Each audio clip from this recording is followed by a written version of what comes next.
मिस्र जहां वक्त थम जाता है और रूहें जागती हैं। एपिसोड 2, नील नदी की पुकार और रेत के जादूगर। रात का सन्नाटा टूटा एक धीमी सी सरसराहट से, जैसे हवा खुद किसी प्राचीन भाषा में कुछ कह रही हो। नील नदी के किनारे एक बुजुर्ग नाविक अपने पुराने नाव की चप्पू से लहरों को चीर रहा था। उसकी आंखों में डर नहीं था, लेकिन किसी बहुत बड़े खतरे की एक धुंध जरूर थी, जैसे वो कुछ ऐसा जानता हो जिसे शब्दों में बयान नहीं किया जा सकता। नील नदी बोलती है, ये बात उन्हीं को समझ आती है जिनके अंदर मौत को देखने की हिम्मत हो। मिस्र की तपती गर्म जमीन सिर्फ रेत नहीं है, यह जादूगरों, पुजारियों और अनदेखी शक्तियों की गवाही देती जमीन है। सदियों पहले फिरौन की सेना के अलावा एक और कबीला था, शायदू, जो काले जादू के जाता थे। इनका मानना था कि इंसान की आत्मा को बांधा जा सकता है, उसे वश में किया जा सकता है। कहते हैं शायदू ने ऐसी ताबीजें बनाई थीं जो किसी भी आत्मा को मौत के बाद भी जिंदा रख सकती थीं, और उन्हीं ताबीज़ों की तलाश में आज भी लोग गिजा की रेतें खोदते हैं। लेकिन हर खोज एक कीमत मांगती है। साल 1997 एक फ्रांसीसी पुरातत्व टीम ने अबू सिरीन नाम की जगह के नीचे एक अजीब तहखाना खोज निकाला। तहखाने में दीवारों पर खून से बनी आकृतियां थीं और बीचों बीच एक लोहे की पेटी बिना किसी ताले के, लेकिन खुली नहीं। टीम ने जब उसे जबरदस्ती खोलने की कोशिश की तो उनके कैमरे अपने आप बंद हो गए। अंदर क्या था ये कोई नहीं जान पाया, क्योंकि उस रात के बाद से पूरी टीम लापता हो गई। कुछ कहते हैं उन्होंने बुक ऑफ शैडोज को छू लिया था, वो किताब जो सिर्फ रूहों से बात करने के लिए बनाई गई थी। काहिरा के एक पुराने लाइब्रेरी में आज भी वो किताब मौजूद होने की अफवाह है, लेकिन किसी ने उसे पढ़ने की हिम्मत नहीं की, क्योंकि कहा जाता है कि हर पन्ना पढ़ने पर इंसान की एक याद छिन जाती है और आखिरी पन्ना पढ़ते ही इंसान खुद को भूल जाता है। नील की गहराइयों में एक और रहस्य है, डूबा हुआ शहर हेराक्लियोन। ये शहर कभी मिस्र का व्यापारिक और आध्यात्मिक केंद्र हुआ करता था, लेकिन एक रात ऐसा क्या हुआ कि पूरा शहर जल में समा गया। गोताखोरों ने वहां से विशालकाय मूर्तियां, रहस्यमयी लेख और अजीब तालों से बंद मंदिर पाए हैं। एक गोताखोर ने दावा किया कि उसने वहां एक जीवित आत्मा को देखा, एक औरत जिसकी आंखें चमक रही थीं और उसके हाथ में जलता हुआ दिया था, पानी के अंदर। अब सवाल यह है, क्या मिस्र के पिरामिड ही रहस्यमयी हैं, या फिर पूरा देश एक ऐसा जादुई जाल है जो समय और मृत्यु को भी चुनौती देता है। रात जब गहराती है, मिस्र की हवाएं एक और नाम बुदबुदाती हैं, नेफ्रेका। नेफ्रेका एक पुजारी जो कहा जाता है कि आज भी जीवित है, लेकिन इंसान की शक्ल में नहीं। क्या अगला कदम तुम्हारा होगा इस दहशत और रहस्य की दुनिया में? क्योंकि कहानी अभी बाकी है और मिस्र अब तुम्हें बुला रहा है। मिस्र की मिट्टी में बहुत कुछ दफन है, सिर्फ हड्डियां नहीं, बल्कि वो रहस्य जो इंसान की समझ से परे हैं।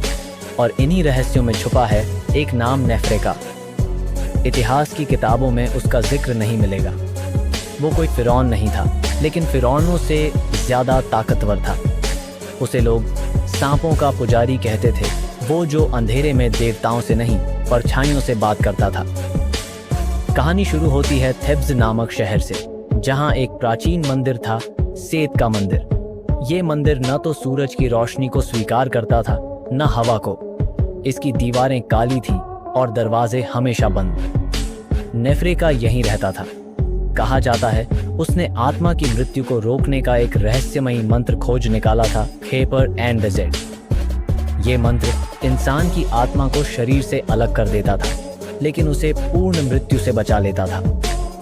और तब शुरू हुआ एक खौफनाक प्रयोग। नेफ्रेका ने खुद को जिंदा दफन करवाया। एक अजीब ताबीज उसके सीने पर रखा गया जो सांपों की आकृतियों से बना था। उस दिन के बाद से मंदिर के दरवाजे हमेशा के लिए बंद हो गए, लेकिन कई रातों में वहां से अजीब आवाजें आने लगीं, जैसे कोई अंदर से सांसें ले रहा हो। सदियां बीती। 1924 में एक अमेरिकी शोधकर्ता डॉक्टर वेल्स और उसकी टीम ने उस मंदिर को फिर से खोला। भीतर घुसते ही उन्हें एक सड़ा हुआ कंकाल मिला, लेकिन उसकी आंखों की जगह 2 नीले पत्थर जड़े थे और वो चमक रहे थे। दीवारों पर लिखी एक चेतावनी थी, जो उसकी नींद तोड़ेगा वो अपनी आत्मा खो देगा। टीम ने इसकी परवाह नहीं की। अगले 7 दिनों में टीम के 5 लोग बिना किसी निशान के गायब हो गए। डॉक्टर बेल्स की डायरी के आखिरी पन्ने में बस एक लाइन लिखी थी, वो जाग चुका है और अब उसे फिर से नींद नहीं आएगी। आज भी काहिरा के पुराने बाजारों में कुछ लोग दावा करते हैं कि उन्होंने एक लंबा काले कपड़े पहनने वाला आदमी देखा, जिसकी आंखें नीले पत्थरों जैसी चमकती हैं।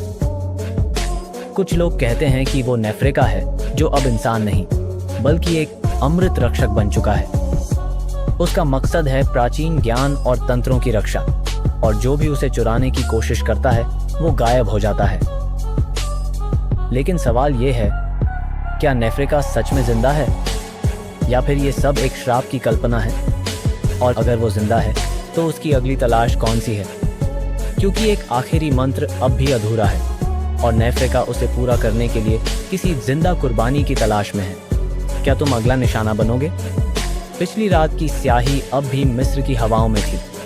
नेफ्रेका का नाम अब सिर्फ बातों में नहीं बल्कि लोगों के सपनों में घुलने लगा था। काहिरा की गलियों में एक अजीब सन्नाटा था, जैसे दीवारें खुद को छुपा रही हों। और ठीक उसी समय मिस्र के एक छोटे से गांव अल राशिद में एक 12 वर्षीय लड़का जाफर अचानक नींद में चलने लगा। उसकी आंखें खुली थीं, लेकिन उनमें जीवन नहीं था, जैसे कोई और देख रहा हो उसके भीतर से। वो सीधे उस पुराने कब्रिस्तान की ओर बढ़ा जहां सदियों पहले शायदू पुजारियों को दफनाया गया था। अगली सुबह वो वहीं मिला रेत पर एक वृत्त के बीचों बीच लेटा हुआ, और उसके चारों ओर खुद ब खुद बने गए चिन्ह वही जो सेत के मंदिर की दीवारों पर देखे गए थे। एक ही शब्द वहां बार बार लिखा दिख रहा था, दुएट, मृत्यु की छाया में बसी एक और दुनिया।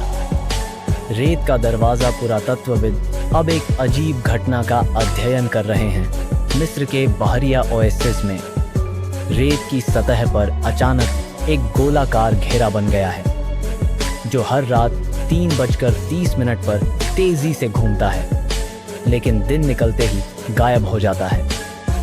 स्थानीय लोग कहते हैं ये बाब अर रमल है, रेत का दरवाजा, जिसे छूते ही आदमी इस दुनिया से नहीं परछाइयों की दुनिया में चला जाता है।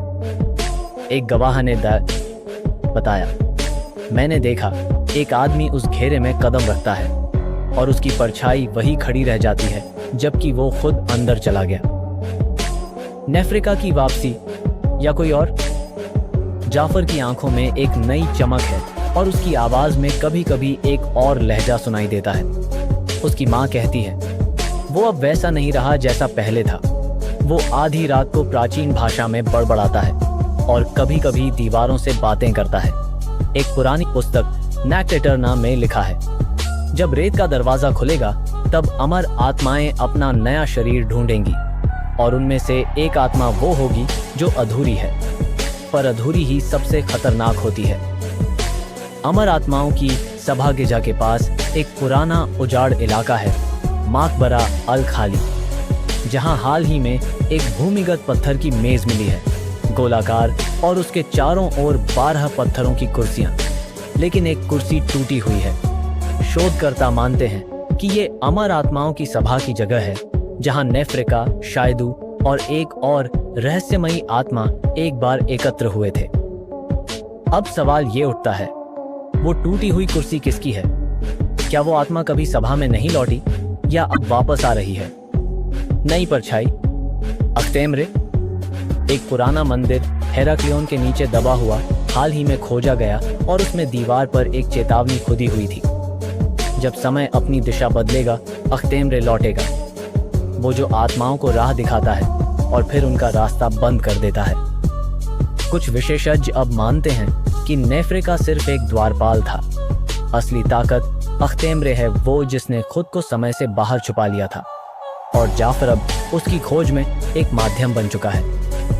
2002 मिस्र के एक गुप्त सरकारी केंद्र से लीक हुआ सीसीटीवी फुटेज दिखाता है। रेत के बीच एक लड़का खड़ा है, उसकी आंखों में चमकती हुई नीली लपटें हैं और उसके सामने रेत धीरे धीरे ऊपर उठ रही है, एक दरवाजे का आकार लेती हुई। वीडियो वहीं कट हो जाता है। नीचे सिर्फ एक वाक्य लिखा था, द्वार लगभग खुल चुका है, भेंट चुन ली गई है। क्या जाफर अब इंसान है या एक अमर आत्मा का पोशाक?